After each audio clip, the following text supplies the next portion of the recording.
মোটামুটি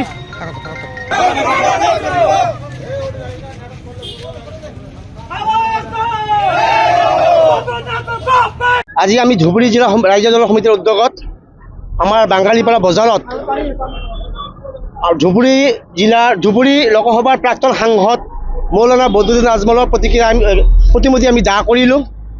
যোৱাকালি আমি দেখিবলৈ পাইছোঁ ধুবুৰী লোকসভাৰ প্ৰাক্তন সাংসদ মৌলানা বদৰুদ্দিন আজমলে আমাৰ ৰাইজৰ দলৰ সন্মানীয় সভাপতি তথা শিৱসাগৰ সমষ্টিৰ সন্মানীয় বিধায়ক অখিল গগৈদেৱৰ সহধৰ্মিনী ডক্টৰ গীতাশ্ৰী তামুলী বাইদেউক লৈ এক অশালীন মন্তব্য কৰিছে।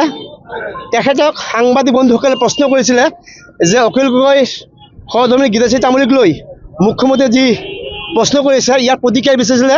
সেই প্ৰতিক্ৰিয়াৰ ওপৰত বদৰুদ্দিন আজমল ডাঙৰীয়াই নিজৰ ভাৰসাম্যতা হেৰুৱাই পেলাই আচলতে তেখেতে এজন ভণ্ড মানুহ, তেখেত যে মৌলানা এই কথাত মোৰ সন্দেহ হৈছে। আমি সন্দেহ প্ৰকাশ কৰিছোঁ যে তেখেতৰ ডিগ্ৰীত আমাৰ সন্দেহ আছে, কাৰণ তেখেতে নিজেই শিক্ষানুষ্ঠান খুলি শিক্ষাৰ পোহৰ বিলোৱাৰ যি আমি এক প্ৰচেষ্টা দেখিবলৈ পাইছিলোঁ, এই ক্ষেত্ৰত বদৰুদ্দিন আজমলৰ নিজেই শিক্ষাৰ যি মানদণ্ড তাত আমাৰ সন্দেহ আছে।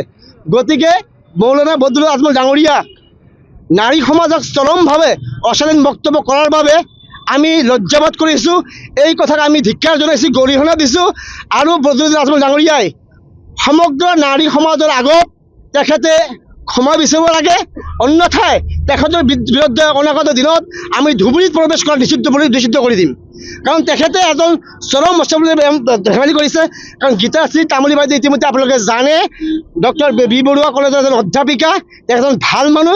এজন মহিলাৰ সম্পৰ্কে কেনেধৰণৰ ভাষা তেওঁ ক'ব লাগে সেইখিনি তেখেতৰ অভাৱ আছে বুলি আমি ভাবিছোঁ। আজি কি কৰিলে আপোনালোকে? আজি বদৰুদ্দিন আজমল ডাঙৰীয়া আমি প্ৰতিমূৰ্তি দাহ কৰিলোঁ আৰু তেখেতক আপোনালোকৰ জৰিয়তে আমি সকীয়াই দিছোঁ যে আজিৰ ভিতৰত তেখেতে সমগ্ৰ নাৰী সমাজৰ আগত ক্ষমা বিচাৰিব লাগে, অন্যথা পৰৱৰ্তী দিনত ইয়াৰ পৰিস্থিতি ভয়াৱহ হ'ব।